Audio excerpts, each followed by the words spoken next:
year 1932, I signed on as first mate on the brig, Mary Rogers.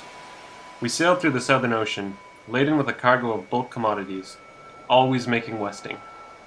The journey was long, and the crew was tired, but nothing could compare to the ever-worsening temper of the captain, Dan Cullen. Brace those yards! Hard to port! Hurry up, you dogs! There's valuable cargo on board, and I want it sold by the end of the fortnight.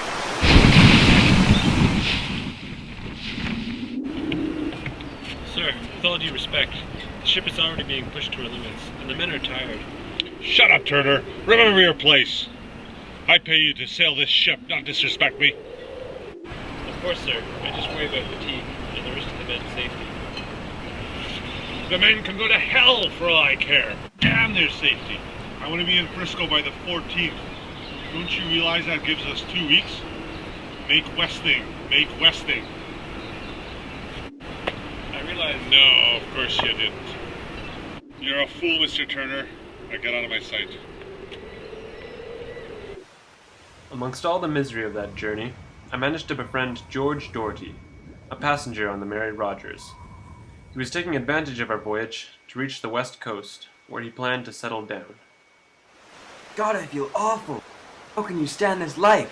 Day after day, all cold, wet, and miserable? Honestly. You learned to love it, Mr. Doherty. I can tell you that for sure. But the captain's the right piece of work.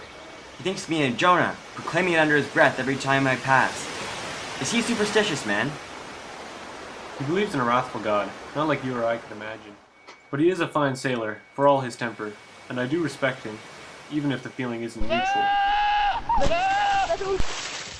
Man overboard! Helmsman, hard about! Put that cursed wheel down! For Christ's sake!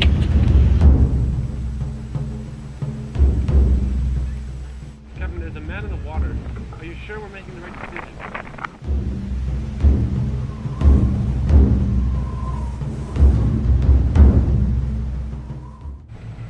Set topsails, Mr. Turner. The wind's in our favor. We will hold our course. Very good, sir. Alright, crew, you heard him. Set topsails.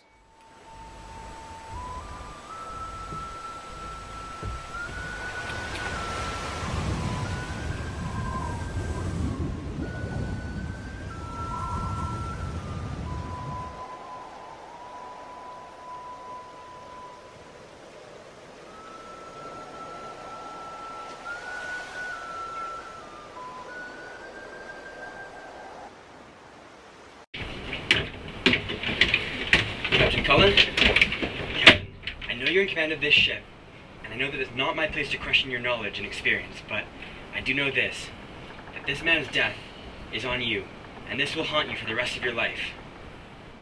It was blowing a gale. Saving the man was impossible. It would have sunk us.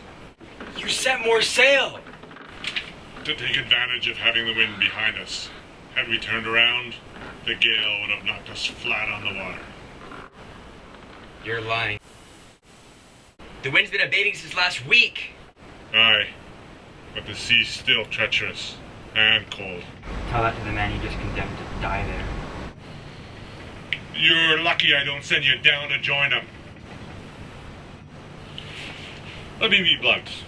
What are your intentions when we reach Frisco? I will have you arrested. You'll be charged with murder, and I will see you hanged for it. You're mighty sure of yourself, aren't you, Mr. Doherty?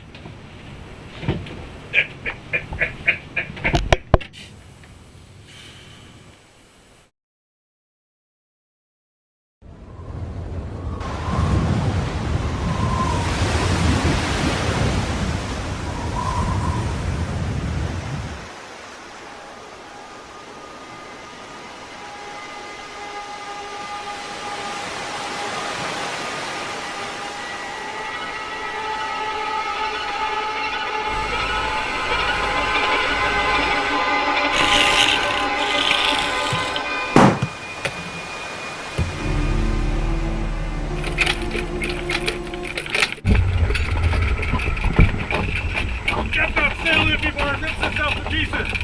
Who's the fool that made that fast? made that fast myself, sir. I swear it was done. Indeed! Then why the hell didn't it stay, you useless ass?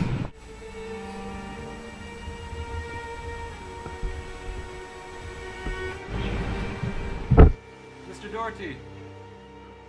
Captain! He's dead. Damn you!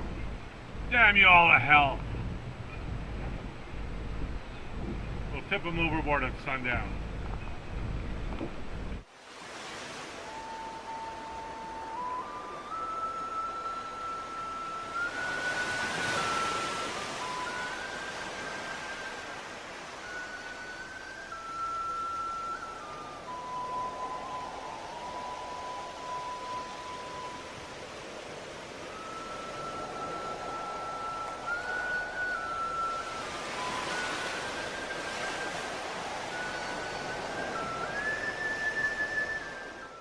I nursed a terrible suspicion that Cullen was responsible for the unfortunate Doherty's death. However, without any proof, I had no choice but to serve out the rest of our passage under the command of my tyrannical captain, obeying his every order, confiding to no one, as the Mary Rogers sailed ever onward, always making westing.